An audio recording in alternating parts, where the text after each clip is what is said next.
guys, so today we're working our way through 3 9-minute EMOMs. The first one, you're looking at 40 seconds hollow flutter kicks in the first minute.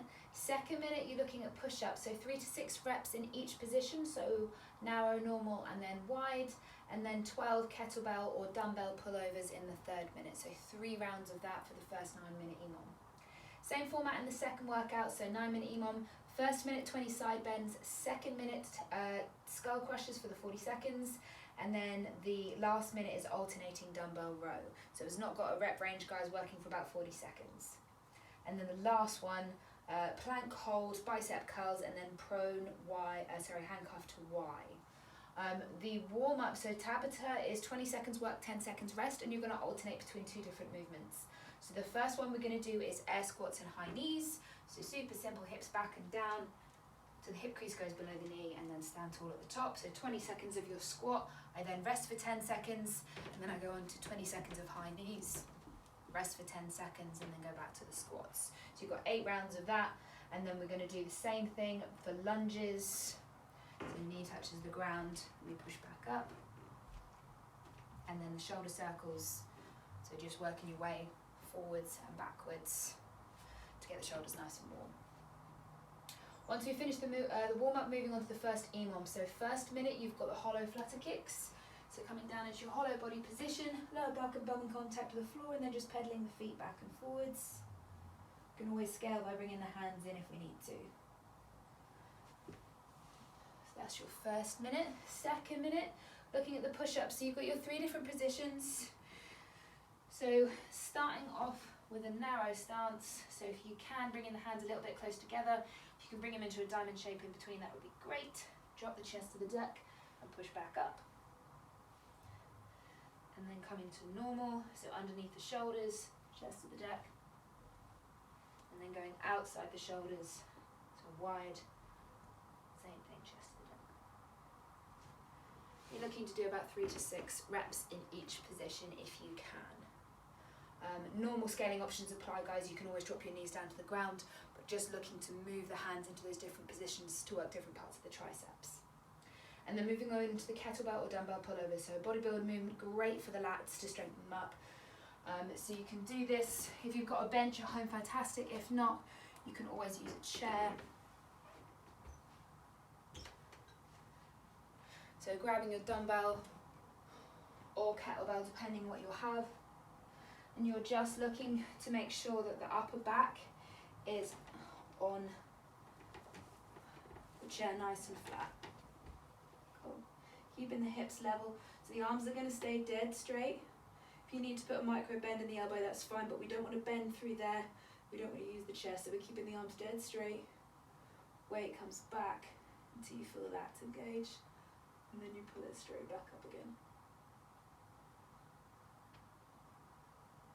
Also, I'm pulling with these big muscles here to reverse that weight up and down. Those are your kettlebell pullovers or dumbbell pullovers. So you've got 3 rounds of that, and then moving into the second EMOM. So we've got side bends. So 10 on each side, holding a nice heavy weight. We're going to drop the weight to one side and come back up to straight. So it's not a big range of motion, so you can go nice and heavy, but do just make sure that you stay coming down sideways rather than coming forwards or back to use the abs or back. We want to use the obliques on the side. Then coming onto the skull crushers, so back to the same position we were earlier on your bench. However, this time we're going to bend through the elbows. This is going to use the back of the triceps. So upper back on the bench, arms stay straight, and then I'm going to bend through the elbows and then straighten back up.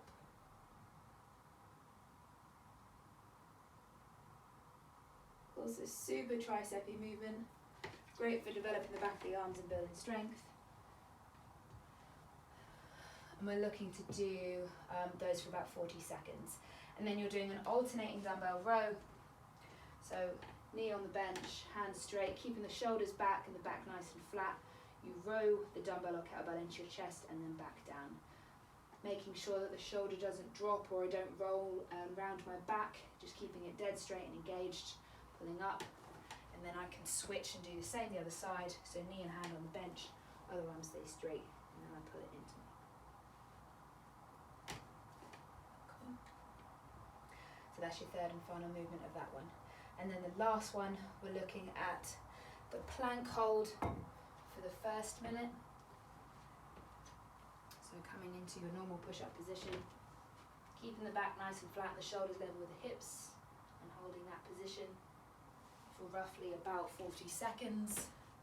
Moving on to your curls. So if you've got two weights, great. If not, you can always use a single and just bring it up to the chest and back down. Or you can obviously do it through one arm if you've got weights all not all that heavy, and then you could switch and do the other side. And then finally moving on to those prone handcuff to Y. So coming down flat on the floor.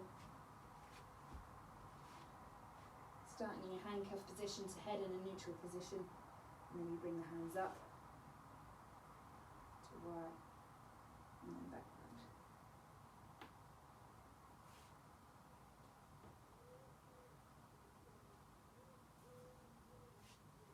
Again, working for about 40 seconds. So 3 rounds of that and you guys are all done. So TJ will be there to take you through that if you can get into the Zoom classes. Have a great weekend, guys.